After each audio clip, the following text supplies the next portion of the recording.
Alright, hello everyone and welcome back to my GTA 5 Mod Spotlight series, where today we are having a look at yet another wonderful mod, this time in the form of the UFO mod being made by user Leela On. And what this glorious little piece of work looks to add into the game is a, well, UFO that you can call in to the world and fly around to cause just, oh boy, wonderfully delicious havoc all over the place. It is a whole lot of fun. I've really enjoyed my time with this mod so far, so let's just jump right on into it and show you how to use it. Now, first and foremost, you actually need to call the UFO to you, and you do that pretty simply by hitting the U key on your keyboard. I do like the key selection there, so yes, if we hit U, there we go, it spawns in the sky. We can see the shadow there and the spinning, but unfortunately our neck cannot bend back far enough to see it in its glory from the ground. But once you have spawned it, you can see down at the bottom of the screen we do have press E to enter the UFO. So if we do that, we get that beautiful little particle effect. I really like the extra effort that went into making that teleporter effect, and it does the same thing if you exit. So if we hit E again to exit, we get that little teleporter effect back down to walking. It's quite cool. I love that little touch. It just makes me smile. So let's teleport back in, and you'll notice if we try and spin the camera with the speed of this thing, we're actually in an FIB UFO here. Very good, very wonderful there. Oh, that makes me a little sick. Let's stop doing that. And yes, we are in a UFO that's just full of wonderful, wonderful destruction. Now, how do you move this UFO, you may be wondering? Well, pretty simply. It controls almost identically to how you normally would just walk around the world. You point the UFO in the direction you want to go by using the mouse here. You just look where you want to go and then go that way, and you go that way by using the W, A, S, and D keys to move forward, back, left, and right. And that's the simplest of movements. It's, you know, just like if you're walking around, you can just sort of strafe along side to side, forward, back, etc. But of course, this is a UFO, so it can go up by using the shift key and down using control.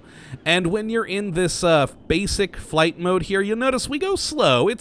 Well, we are actually still a lot faster than cars on the road, but relatively it's fairly slow. But this is actually a speed you're probably want to use most of the time with this UFO, because if you go any faster, which you can, you start getting load errors because you're moving faster than the world can load in.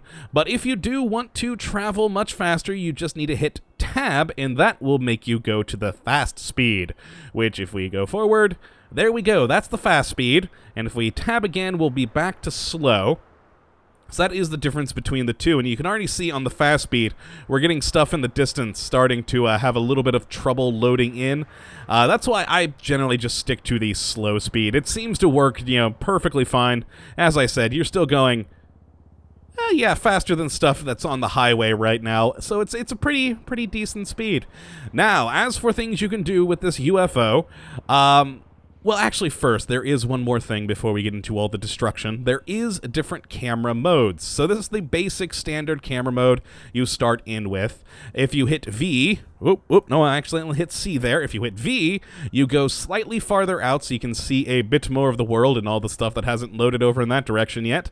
And if you hit V one more time, this is actually, I think, my favorite view because, I don't know, it just seems interesting to me. You're sort of down below at the bottom of the UFO and you can see things around, and you notice we do have a little red reticule there.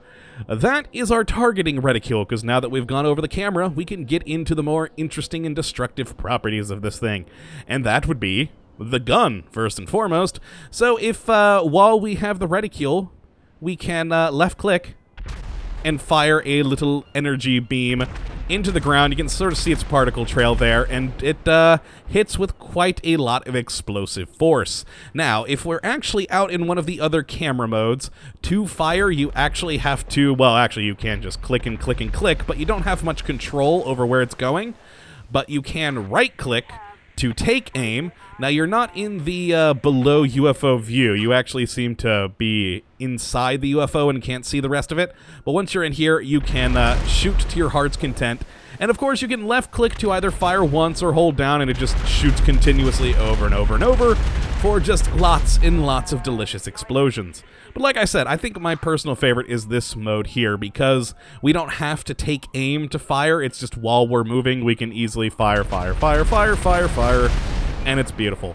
I really do like this mode. It is by far my favorite. Now, we also do have another weapon. If I go back out to the exterior view, if we hit spacebar, we fire an energy beam directly into the ground, and it makes a really big explosion. Now, remember this one, pretty decent explosion, but fairly small, honestly. But spacebar, and just look at that gigantic explosion it creates. It's beautiful. And you can hold it down like with the other fire mode, but it tends to glitch out the UFO here. You'll notice it sort of stops every now and then. And if you try and move while doing it, it sort of tips and angles the UFO and occasionally does little camera glitches. It's a little strange, but quite fun and interesting. Now, the last weapon that we have is actually an abduction mode. If we hit F, it turns on abduction mode. You can see we have a red light under us there. You can see it in our shadow. And you can notice we're sucking up people. And anything with physics, we will begin to suck up into our UFO. And they just kind of sit there, getting bounced up and down until we turn the beam off, and they drop down to the ground. Now, like I said, this works with anything with physics. So say this cop car that's coming after me. Boom. There they go. So whether it's people... oh god, I don't know. There's like stuff on the beach that's getting picked up too, like perhaps coolers, things like that, or cars, anything like that. It should get picked up. Actually, I've never tried a helicopter. Let's try the helicopter. Nope, helicopter does not get sucked up by the abduction beam. Aw, that's disappointing. Oh well, we'll just have to shoot them. There we go, and take that as well, you down there. Ah, so much fun. Though, a warning with the abduction mode. Notice all of the cars that we are picking up and flinging around. That can really make the game go really, really wonky really, really quickly. Because it's just all sorts of things that the physics engine probably shouldn't be doing. And if you pick up too many things, it very well may crash your game. That's why I usually only ever turn on the abduction beam in small bursts. You just kind of do that, let everything fly around, and then just let it go and... all explode below you. It's quite glorious. Or if you want, you can't keep a couple of things, but again, I wouldn't suggest holding them for too long. Go away, helicopter. I'm trying to do things here. I'm abducting people from the pier, apparently. And let's just drop those. And, good times, good times. But I really, really love this UFO. It's just so much fun to fly around in this thing, blow up stuff on the streets, abduct things at our heart's content. Let's, pick up you. Ooh! Now, that is actually one downside to this camera mode, where you're under the UFO. The stuff that gets sucked up by the beam kind of comes right at your face. It's, interesting. But could be, maybe that's what you like. Who knows? I won't judge. Let's take out those helicopters there. Oh, come on, die you. There we go. Beautiful. Let's turn off abduction mode before we break the physics engine. And... one more thing to go over. Now, this is all your general controls. Once again, your WAS to move around, your U to call the UFO, E to enter and exit it, your shift and control to go up and down, your space to fire the cannon below you. Oh, boy, that destroyed that helicopter too. Nice. Nice. And just all that lovely, lovely stuff that you can do with all these controls. And the best part is, the controls are configurable. If you hit F11...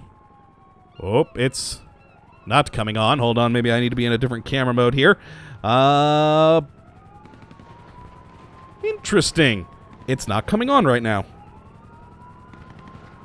Let's try that. There we go. Turns out I was hitting the wrong F button. My F keys are sort of under my microphone, so it's kind of hard for me to see them. But yes, if you hit F11 properly, you see we have this lovely little menu here where you can change the sensitivity of your mouse or gamepad, as this does have gamepad compatible controls. You can adjust the rotation speed of the saucer, which is quite cool, the size of the reticule that you use for aiming. You can change all of your key combinations here, or gamepad keys. It's all very nicely set up, so you can basically customize it to your liking. Let's actually make this thing go slow. I haven't actually made it slower yet. Oh yeah, you can see quite nicely then. Or speed it up. Ooh, that causes some glitchiness in the graphics. Let's turn it down to like 4. I think that'll be much better. And yes, a very, very good system. Very nice and convenient that you can see and also change all of these different things. So it's always good to have that customization in your mod. So if people have keys in use already, you know, it's easy for them to change them to something they can use. But yeah, this is just a really fun mod. I really enjoy myself with it because it's just a laugh, rolling around the place in a UFO, abducting cars, and then blowing up everything with your laser beam. And, of course, the cannon. Oh, God, that thing is beautiful. It's just a lot of fun. So if you would like to check out this mod for yourself, you can download it from the link in the description. But, yes, that's pretty much all I have to show you for it today, because, well, that's all of its features. Hopefully, maybe we'll see some more features in the future. This is an early release. Well, not an early release, but it's still pretty new. It's only been out for about 3 days now. So hopefully, maybe we'll see some new features in the near future. But for the time being, very, very cool, very, very fun. Great to just go around and cause absolute destruction, and who doesn't want that? But yes, that is going to be it for today's episode, so I hope you all have enjoyed, and of course that you come back for the next. But until then, thank you for watching, my friends, and as always, have a good one. Now let's blow up the observatory here. They know too much. Excellent. Later, folks.